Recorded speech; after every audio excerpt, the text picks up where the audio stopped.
Welcome, dreamers. In the quietest hours of the night, when the world outside is still and the mind begins to wander, our deepest fears take shape. Tonight, we journey back into the vaults of the subconscious, where every shadow holds a secret and every whisper carries a warning. 6 dreams have been collected, catalogued, and sealed away. Each one is a fragment of a troubled mind, a glimpse into a reality that exists only behind closed eyes.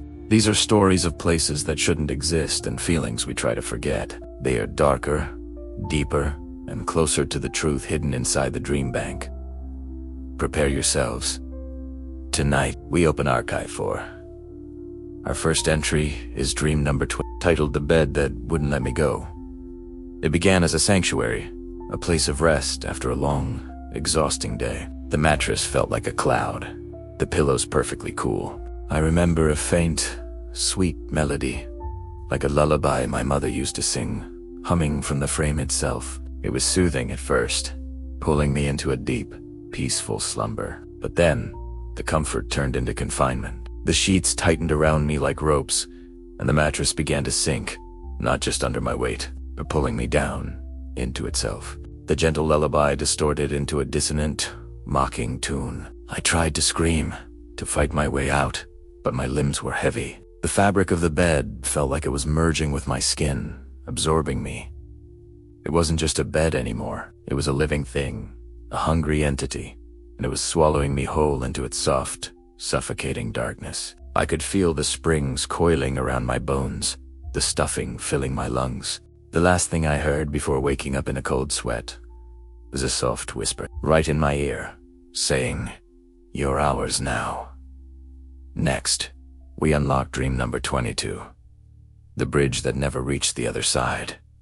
It was a cold, damp night, and a thick fog blanketed everything. I found myself on an old wooden bridge, stretching out into the mist. I couldn't see where it began or where it was supposed to end. My goal was simple: get to the other side. So I started walking. The wooden planks creaked rhythmically under my feet, the only sound besides my own breathing. I walked for what felt like miles, my legs arching, but the scenery never changed.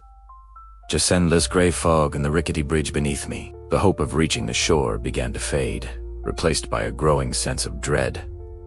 And then, the rhythm of the creaking wood changed. It wasn't just my footsteps anymore. There was another set, heavier, slower, coming from somewhere behind me in the fog. I didn't dare turn around. I just walked faster, my heart pounding in my chest. The footsteps behind me quickened their pace to match mine. It was a chase, on a bridge to nowhere. The fog felt like it was closing in, and I knew, with absolute certainty, that I wasn't alone, and the thing behind me was getting closer. We now opened the file for dream number 23, the house that breathed. I was standing in a hallway. It was an ordinary house at first glance, a bit old, dusty, with faded wallpaper. But then I felt it. A slow, rhythmic pulse. I placed my hand on the wall, and it was warm. The wall gently pushed back, expanding and then contracting, like the chest of a sleeping giant. The entire house was breathing. The air was thick, humid, and carried a strange, metallic scent. With every inhale of the house, the hallway seemed to shrink, the walls closing in. With every exhale, it would expand again, accompanied by a low, guttural sigh that vibrated through the floorboards.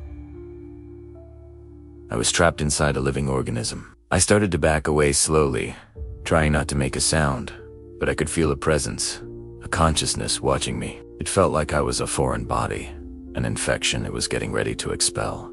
And as I backed towards the door I came through, I felt a cold draft on the back of my neck. Something was waiting for me. ... right behind me. Let's proceed to dream number 24. The stairs beneath the water. I was standing on the shore of a perfectly still, black lake at midnight. The moon was full, casting a silvery light that didn't penetrate the water's surface. It was like looking into a pool of ink. But as my eyes adjusted, I saw something impossible just below the surface. The top of a stone staircase, leading down into the abyss. Curiosity, or perhaps some unseen force, compelled me to enter the water. It was shockingly cold, but as I descended the first few steps, the water didn't fill my lungs. I could breathe. I kept going down, deeper and deeper into the crushing darkness of the lake. The only light was a faint, ethereal glow coming from far below, and then I heard it. A sound that shouldn't exist underwater. Footsteps.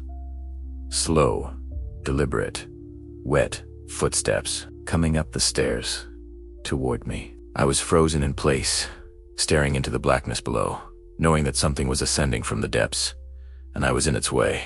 Our fifth record tonight is dream number 25, the lantern that never went out. I found myself in a sprawling, ancient forest where the trees were so tall and dense that no light from the sky could get through. It was utterly black. My only guide was a single, old-fashioned lantern I was holding. Its flame burned with a strange, unwavering intensity. I felt safe at first, holding this small beacon of light. But as I walked, I realized the light wasn't pushing the darkness away.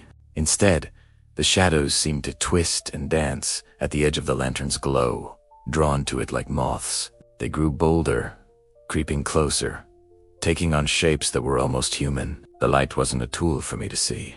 It was a signal. The lantern that refused to die didn't chase the shadows away. It was calling them, and they were all coming for me, for the source of the light.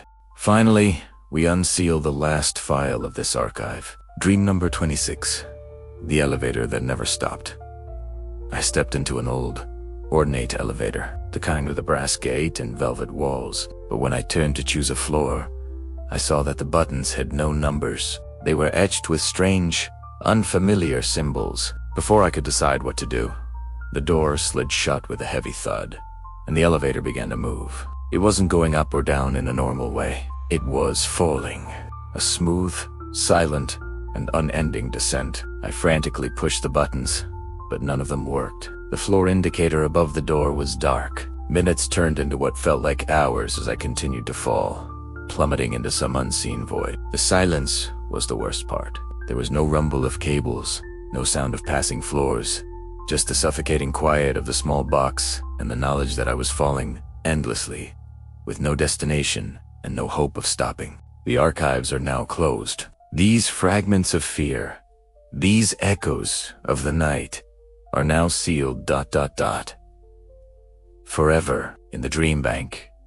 The mind is a labyrinth, and sometimes the things we find in its corridors are best left undisturbed. Thank you for joining us on this journey into the dark. If you find these stories as fascinating as we do, please consider subscribing and turning on notifications for more explorations into the world of dreams.